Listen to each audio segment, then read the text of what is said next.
Hi guys, I'm just waiting for YouTube as usual. I'm just a second. As soon as I get confirmation of the YouTube, I'm back with you and Amanda. Just a second. Just a second. As soon as I can hear myself again. So we are live as well. So hello guys. Welcome to our episode number 22. That's interesting as well. And I love how this is going, like, nicely, and it feels really good. When we record this, is usually in the morning for us as well. So, and you watching when it feels good for you guys. And as always, we usually have a little chat at the beginning of the day, just before we jumped in to record this. And there are a couple of things that came up, and we're gonna let it, flow as always on the conversation. But there is one aspect I want to bring back a little bit of what Amanda said just earlier as well about the moon, because by the time we recorded the day before, so yesterday, for example, for us, it was 12, let's say. And then I spoke to a client as well, and she was mentioning about the meaning of it as well, and the moon as well, because it was a big moon, how do you call it, like a full moon as well, and so on. So we can tap a little bit on that. But the main, I would say, intention for today's episode, and I'm really passionate about it, because I've seen it not just on the, let's say, just on the spiritual world, let's say, when we can see the ego kind of playing with us as well. And I'm, again, as I just said to Amanda, ego is not a bad thing. It's part of us, but it's not the whole of us. And it's not denying, no, I shouldn't have an ego. That's not what we're saying here at all. It can help us as well, but we can kind of easily kind of sidetrack and go completely one way, different than the other way that we were before. So the main topic, it was like, for example, there is that unawareness of like emotions and everything else. You go through pain and life and grief and everything that you go through, and you don't know how to deal with it. You don't investigate it. You don't feel it. You just feel it, but you don't know why is it happening. And you feel like a victim of life. Like, why is life happening this way, and so on. And then you can start kind of integrating or finding out a little bit more, going into meditation, going into being more spiritual, and going into hypnotherapy and so on, trying to find the root, cause of our conditioning thoughts or our limiting beliefs. And I trust that if you're listening to this, you probably heard some of these terms before, and you're probably aware of it. And if you're not, stay with us, and it probably because of the energy that you're listening to us as well. But it's so easy now, and I've been there. I've been into like, oh, I didn't know that there was limiting beliefs. I didn't know that my subconscious mind has so much power over my actions and my behavior and how I do things and how I see the world and so on. But then you realize that there is that, power that comes from your subconscious mind to programming and everything. And then you're like, okay, so now and then your logical mind goes like, okay, I'm going to work each one of those conditioning thoughts until we're clear out completely. And I'm a blessed being, and I'm not going to have any problems. I'm not going to be triggered. I'm going to be like the next Buddha. And that is not what we are here for. We're here to help you to see that it's okay to get triggered. It's okay to feel things. We're not going to stop to be humans, because you will realize that the way that we work, will understand a little bit more how our mind, body, and spirit works together. So I feel it's a beautiful topic to talk about. And I know I'm throwing quite a few things like to Amanda there. Yes. However you want to start, and then we're going from there. Oh, I'm almost reticent to say it, but I love that. we get to do the t-shirt. I love that t-shirt. We need to get our own mug as well. I love that mug as well. You see, guys, we're gonna start to do a mission already. Merch. And this is what I love, and this is why I was saying yesterday that it's good to process. But when you have someone in your life that you really trust, and they're centered. It's wonderful. Jeannie and I always have a wonderful chat in the morning, and we look forward to it. And then we're saying when we're on a roam, then we come together, there's a shift in energy. Then when we do this, there's another expansion of energy, and the passion and the intention is there. That, as you were saying, it's that wonderful thing when we realize that, of course, if something's painful, of course we understand. We've all done it. You resist it, you put it down. I don't want to feel that. But the body has an intelligence, and if there's something going on that isn't matching the love that it knows it is, the worthiness it knows it is, the safety it knows it is, the abundance it knows it is, the value it knows it is, the dignity, the self-respect, the sovereignty, the joy, the liberation, our bodies will always tell us that's the truth. And our subconscious, our analytical minds, of course, they get programmed, they take on beliefs, and sometimes there's not always an obvious boom, root, initializing, and sensitizing event to cause a belief. Sometimes it can be drip, drip, drip. It can be a societal belief that we just absorb subconsciously as children. And it can also be a genetic belief. There's lots of evidence to show that we take on beliefs and fears genetically.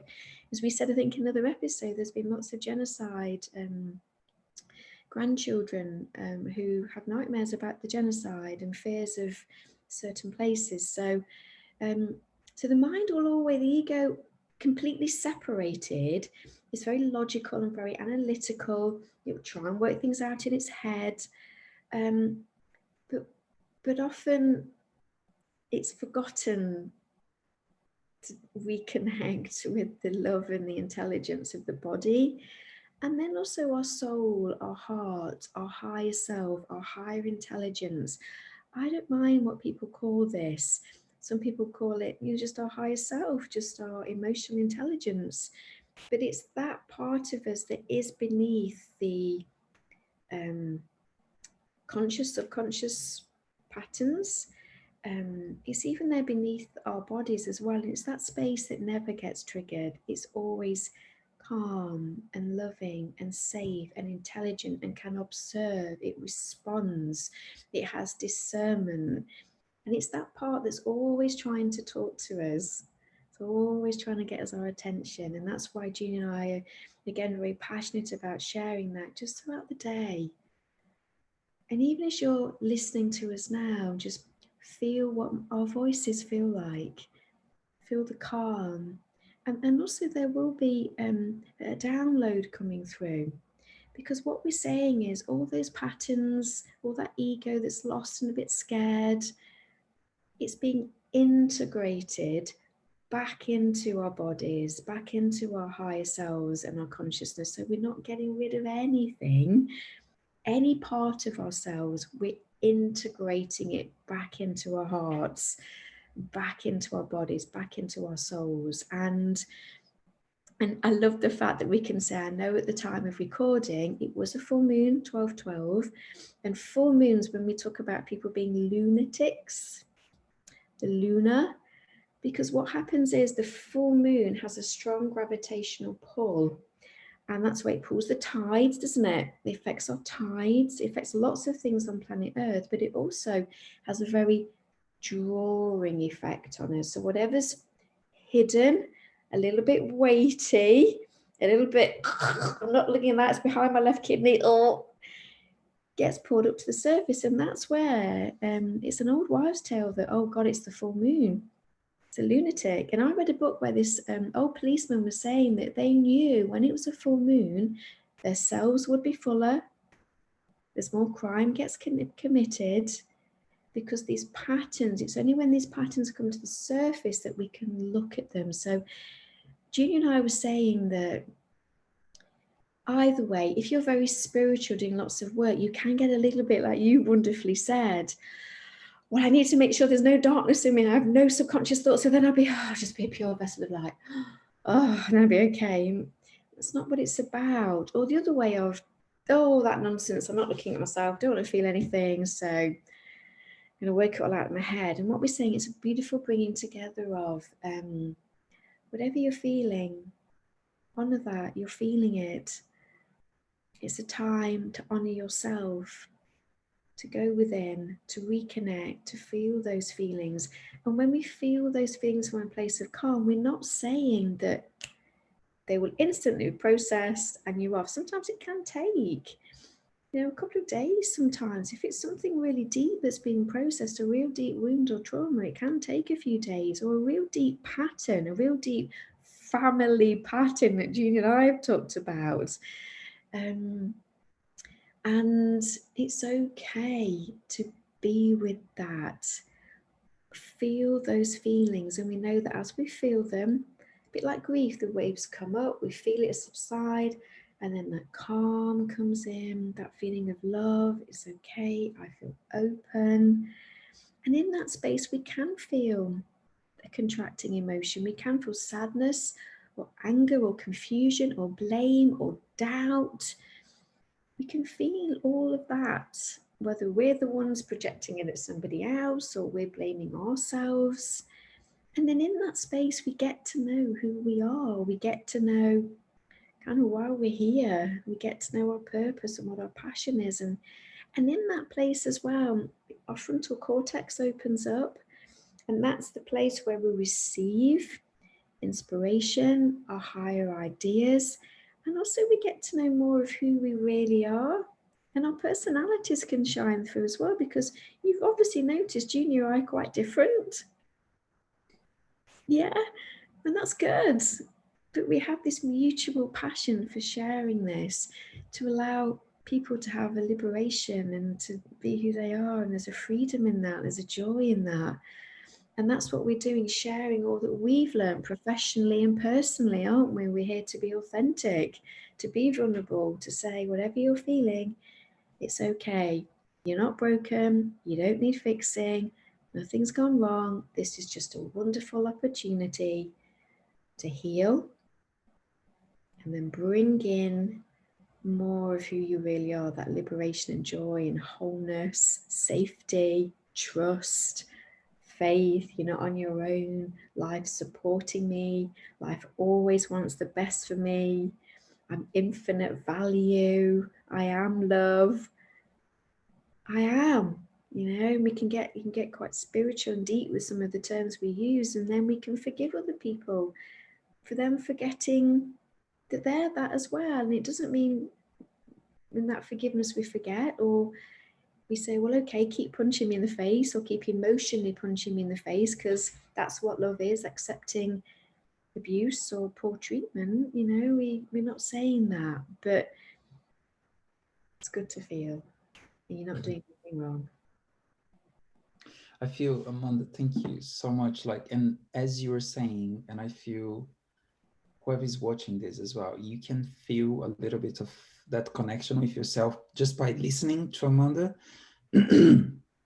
and I feel like Amanda is drip feeding, this reconnection with, I'm love, I'm peace, I'm calm, I'm light, I'm, that kind of is starting to build new patterns as well. Like in the same way that we discussed that it's not always like a root problem that, cause you to have a specific, conditioning pattern or anything in your head.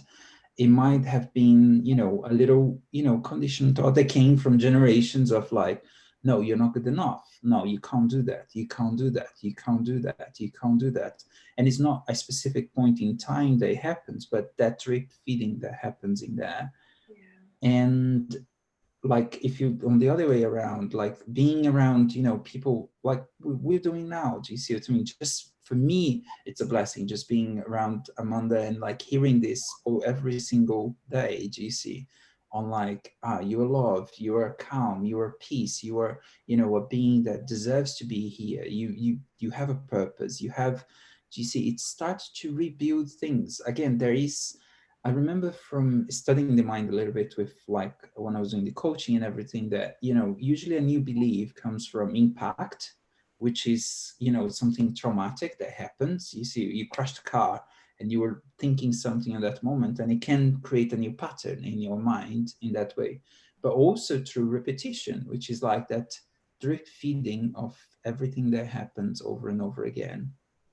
And but knowing that and being aware of that, I'm not saying that we had to find out, or what is the drip feeding that I got the whole life, or what is the, the powerful thing or the authority that told me something in the past. But it's about allowing life to help you to, take to the next step, to understand, to and not expecting. And we spoke about on the last episode yesterday, because complaining is a lot coming from expectation. I expect you to serve me in a certain way. I expect you to say yes to a certain thing. And in the more kind of, let's say, spiritual world, there's sometimes an expectation of, I expect myself not to get triggered. I expect myself not to feel sadness. I expect myself not to feel a heart broken when I broke with my partner as intense as I used to be, because I wasn't, enlightened or illuminated or something. That's all kind of, you can feel that it's your ego playing with you on that moment. And as I always like to bring that back again, don't demonize the ego in that sense. It's work. It's just being aware that the ego is not the only part of you. It's a part of you, but it's not the whole you in that sense. So it's just understanding that it's okay. You're gonna get triggered, and it's not expecting that someone that you look up for and say, like, they're so illuminated and everything, and almost expecting that they shouldn't feel things in the same way. And I know there's something coming to my mind. There was this very very famous priest in Brazil. Like, he was a young lad. He was like becoming quite famous because he was on a Catholic church as well, and there were thousands of people coming to him. Like, literally, he was like, grabbing or attracting a lot of people because of his energy, the way they, he speaks, the way he, connects with people, the empathy, and the way that he was doing the music. I could feel, how much people got attracted to it. And then during years, he was doing all his work. And then there was a moment where he got in depression. And then, like, people were like, wow, this illuminated person can get depression. How can they, get to this? It's okay. You know what I mean? You're human. And that, and him being vulnerable and say, look, even though I was source of light to loads of people, I needed help, and I reach out for help. Wow. And you don't need to be, that kind of person on the pedestal and like on the top of the stage always all the time, because you are human and you can have moments. And then some people might, like, how come? So he's not pure enough. What he's done wasn't good enough or anything else. That's all part of, there will be always, egos around it and so on. But there's also the majority of the people could understand and could feel it. And I know that if you are in any situation, and sometimes we put ourselves into that stage of, I'm enlightened, I'm the source of light in my family, I'm the source of light around for the people around me, and you forget to look, and that you can reach out for help, that you can sit with yourself, that you can feel triggered, that you can feel sad, that you can feel grief, that you can get depressed or you get anxiety or whatever in that way, and you can overcome that. You can feel it. You can see the light at the end of it as well, like you always done before. Oh. I stopped in the middle there. No, I was just lost in what you were saying, and absolutely, isn't it? It's just saying that, and that wonderful priest, he was able to be so vulnerable, wasn't he? What a wonderful story to share. His vulnerability, his authenticity, and this thing's coming up. I've dedicated my life to helping others, and gosh, I realise there's maybe something in me that I've not been aware of in that. And we're saying, aren't we, that really what you're always saying so wonderfully eloquently as well, it's the wanting to integrate and embody, almost say to those egoic patterns, hey honey, you've done amazing work, it's the hero's journey, it's time to come home. You know, you can put the tools down, put the weapons down, put the defenses down. You've done amazing work. You were really needed. You were exactly what we needed at the time. But hey, sweetheart, it's time to come home now, come back into our heart. And I think from working with a lot of people as well, and within myself, how I work, I found that when that separated egoic consciousness that's forgotten all that it is, when it sort of reconnects with our heart and our higher self, it almost goes, oh, yeah, God, I forgot all that support and help. It's almost like a child that's been lost living in the woods on its own, trying to survive. And then you reconnect it with a loving family. And the child goes, I've not got to go out foraging in the woods every day. And I've not got to be patrolling my cabin to look for wolves. And the adults around say, hey, sweetheart, we're here. You're not on your own anymore. We've got lots of knowledge and you're not on your own. And there's a lot going on that you don't need to worry about anymore, sweetheart. And the child still has its role. The child still has its jobs. It can still help put the toast in. It can still help take the dog for a walk. You know, it can still have its place. It can still do lots of things that are very helpful, but it's not in soul charge anymore. And I found that those patterns, it's almost like a part of it just goes, oh, thank God, you know, I'm not running this show on my own anymore. And it reconnects with life, the universe, source. I'm happy to use the word God, you know, Father, Mother, God. And there's a relief. It's a huge relief.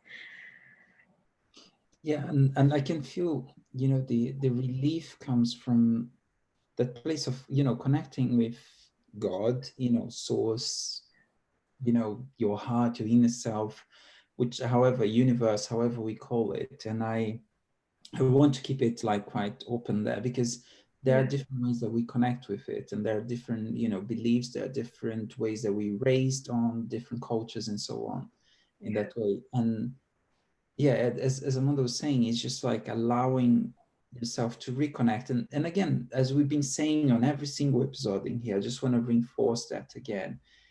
If something happens, if there is a contraction, as we mentioned in few episodes as well, if there is a not aligned, you can feel that like, oh, why am I feeling this now? Rather than like questioning so much or digging so much, it's just, okay, I'm going to be with it. I'm going to listen to it. I'm going to feel it until, and it's like we mentioned, it could be pain, you know, physical pain, it could be emotional pain. And depending on the situation, you can sort it by yourself. You can just do, you know, a first aid and then that's done. Sometimes you might need some help and you might need to go to the doctors. You might need to go to the dentist. You might need to go to a therapist and so on to, you know, help on absorbing, to feel it and to get over it. But not always. We don't need to be on the GP every single day. Do you see what I mean? To sort out every single thing. It becomes almost like a chronic thing that we get to be sorting this out and the next thing. So I feel from this episode, what we want to bring up is it's beautiful and it's important to be aware. And it's like, I know that some people will, you know, be open to become more aware and so on. Some people will not, and we can respect that, and it's absolutely fine. And they will follow life. And I know very, you know, successful people and everything that they might not even know that they're enlightened, but they do what they're doing what they get to do in that sense. Yeah. And they are living their lives and so on. And at the same time, we don't need to be the extreme on the other side to see of like, I have to heal myself, I have to be at that, I don't know, spiritual hospital every single day of my life because I'm not pure enough ever. It's just allowing those feelings. And sometimes like when we get a cold, for example, we know we don't need to, you know, get to the hospital. We can just go through the cold.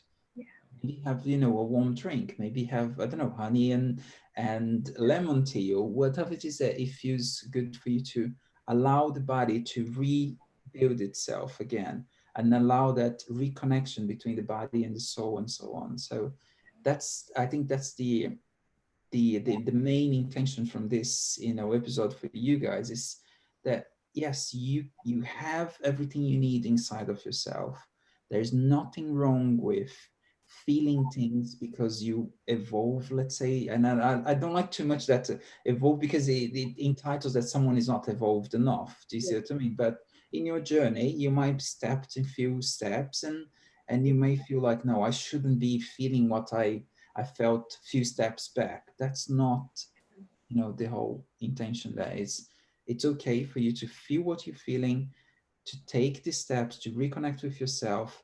Yeah. And as Amanda beautifully put it there as well, it doesn't mean that we get to be abused by, other people, or we have to allow it to be. Once we reconnect with ourselves, we can take a full empowered, action and take a step from it. If Yeah. you are in a place where there's a lion, and like I bring that, awareness to you, you don't need to keep yourself into that place. If you need to run of the lion. Do you see what I mean?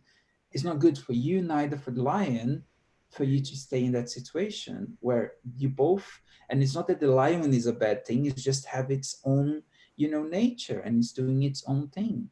And you haven't, yeah. I love that, and I didn't want to interrupt. I just wanted to quickly say that I was working with someone not long ago, and they were saying that they're in quite a toxic, it really wasn't a healthy relationship.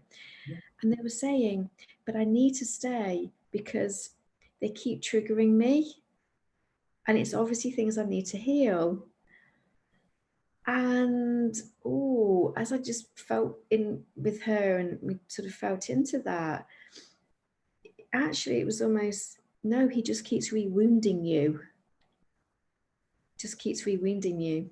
So you're staying stuck yourself, because how can you grow in an environment that's very damaging? So, and I think as Jeannie and I were saying, we found, as we've done lots of healing, and we are healing, there's lots of work going on. We are finding that the people around us now, our relationships are deepening, blossoming, lots of things in our lives are blossoming and expanding. But yeah, if we were to go back to maybe situations that weren't matching our highest self, it can keep you stuck. So that's a really good point to say, that if you jump into shark infested waters, that shark might not be hungry that day, but another day it might be hungry and it will bite you. And yeah, I think that's another really valid point that you made, that Yeah. if something is continually wounding you and you're having to, that's something to wonderfully look at as well. I think is a fair pointing there, Amanda, because I think sometimes we get addicted from our, in our mind or ego or anything else, with the idea that, oh, okay, so if I'm getting triggered, it's because I'm training myself to not get triggered, and I had to stay on that situation I'm getting triggered until I'm at peace. And it's not always that way. It doesn't have, I mean, there is a situation when you become aware of it. Okay, I'm in this situation, I'm getting abused by, someone or something. Okay, I've been there for years or something, but then there is an awareness, there's a moment of awakening now. What do I want to do with this? And if you carry on that situation, you're not helping not just yourself, but you carry on, the person might find someone else to do it, and that's, their journey and so on. But if you don't come out of that as well, you're going to kind of reinforce that, behavior on that person as well. So until someone takes a step, and the only person that you can take step for is for yourself. Oh, No one can take you can't expect the other person to take a step, because you're not the other person. no. And if you're waiting for the other person to take a step back or to not hurt and everything else, you are deliberately giving your power away, because it's you, the only person in a relationship that can take a step for you, it's you, Yeah. no one else. Oh, Jim, I'm so glad you brought that up. It's such a powerful one, isn't it? And as I'm hearing you talk, I'm remembering actually a lot of people I've worked with who've said that. And also, just to add on to what you've just said, which it's only a little add on, but I also remember somebody saying, again, it was quite an abusive relationship, and And when the person had been quite abusive, afterwards they'd be very apologetic and they'd say, oh, you know, it's because I had this as a child. And, you know, and this client of mine said something like, well, but that's love, isn't it? You accept everything about them. And, oh, that was a deep core belief in her that she'd been really programmed with, that, you know, love is being forgiving. And of course we've talked about forgiveness. That's another episode. Forgiveness isn't saying we have to accept something that's abusive and toxic and not good for us. Forgiveness is saying, I can see that person isn't acting from their highest self. They're still a beautiful light, you know, but my job is for my healing. And that was a deep moment for her. It was a real, because she did the spiritual bypass every time that person did something to her. And it ended up, there were lots of people in her life. She did the spiritual bypass. She bypassed all the emotions of confusion, anger. Anger was needed for her to go, this isn't okay. Not to be physically abusive. It's not but it was a healthy thing for her to feel, and it's not okay. And she was bypassing all of that. And it's interesting, Gina, you mentioned about our body will sometimes tell us with illnesses. Bless this beautiful woman. She had ME, she had digestive problems, she had arthritis, she was being looked at for thyroid problems. I mean, she had all these energetic autoimmune illnesses because basically her body was screaming at her, please listen to us, her heart. And yeah, I mean, so joyful. She reached out. Thank you. Yeah, thank you, Amanda, for bringing that up, because again, there's so much in here as with just the compliment that you put in there. Sometimes our body can be literally screaming at us, and if you're having literally physical illness in there, it's your body screaming, like Amanda was just beautifully putting out there. I'm not saying don't go and check your doctor. Go and check the doctor and make sure that, yeah, you're going to recover from any illness, physical illness you go, but don't just put a band-aid or like how do we call it in England? Like a plaster over it. Do you see? Because the painkiller would just take the pain away, but the issue is still there. We might, get rid of the body illness there, but there was a sign, there was an alarm. What's going on? What is the action that I'm going to take in my life that I'm changing?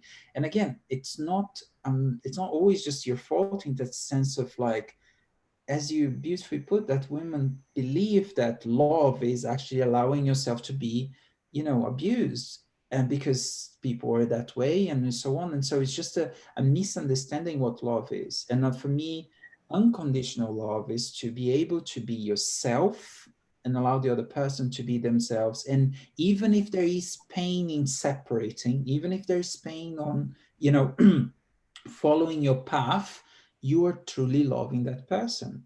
Yeah. When I left my, my toxic relationship and so on, it wasn't easy. It was painful in that sense. Yeah. But on that pain, I know it was the best thing for myself and the best thing for the person that I was in a relationship. Yeah. So you both can heal, and you can choose to heal, and the other person can choose or not, but you can't choose for them, but you can choose for your side. And that's where I feel unconditional love becomes from. It's like, regardless if you are together or not, you know that you have that unconditional love. Regardless if you're talking to someone or you're not talking to them, you can still love them. You can still sending them love, wishing them well, wanting that they, find the light and so on, but you don't need to be doing it for them. You don't need to be sacrificing yourself, putting yourself into an abusive relationship to help them to find light, because that's not helping them to find light in the first place, in that sense. I'm now unconscious of time, but thank you for sharing all that. And also, our nature is to love. So when we either blame someone for their behaviour, we kind of withhold our own love within.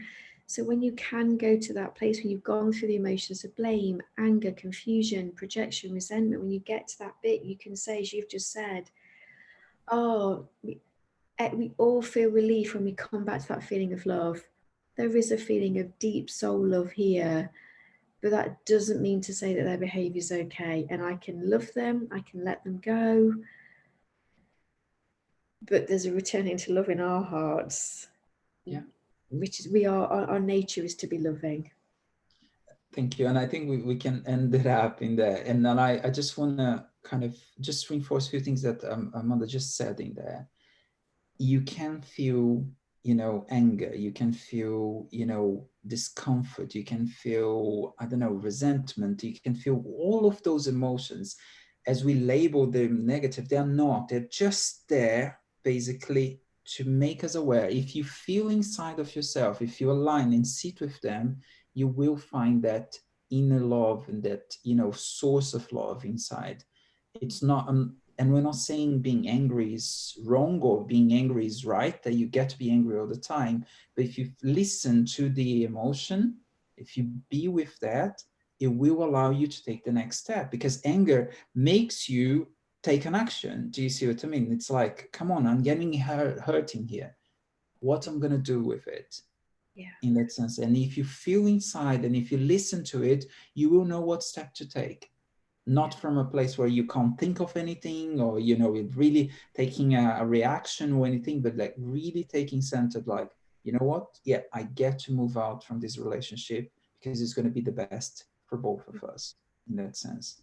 Or if there is sadness and everything else, there is always all those emotions there.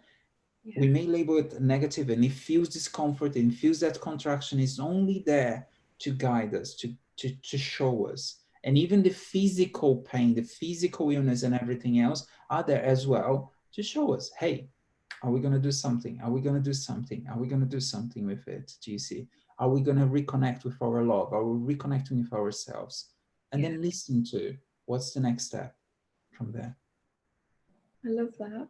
Awesome. We're going to do I love that t-shirt and the mug as well. We're going to do that. And I Guys, love how you really wrap things up so eloquently and beautifully. You're very good at doing that, sort of making things very understandable and concise and putting it into something that's right. This is what. awesome. Thank you. And guys, if you feel the same way, yeah, let us know in the comments. I hope I made it like clearer to you as well. And I mean, I hope you could feel, the peace when Amanda is talking as well, and the clarity that we're bringing up to it. I hope it, yeah. And if it's confusion that you got from out of it, I mean, feel into that confusion. Just, bring it Yeah. as well, because we're here as well. And you might get triggered with this stuff, which is absolutely fine as well. Yeah. So as always, just thank you so much for your time. Thank you for being here with us. If you like this episode, as always, just the technical stuff, let us know, because then this video can reach other people as well. If you know that this video is something that maybe someone get to listen to, share with them as well. Maybe share with someone that you love, that yeah, they might need to listen to this as well. So it's in your hands. You can take the action. No one else can take for you in that sense.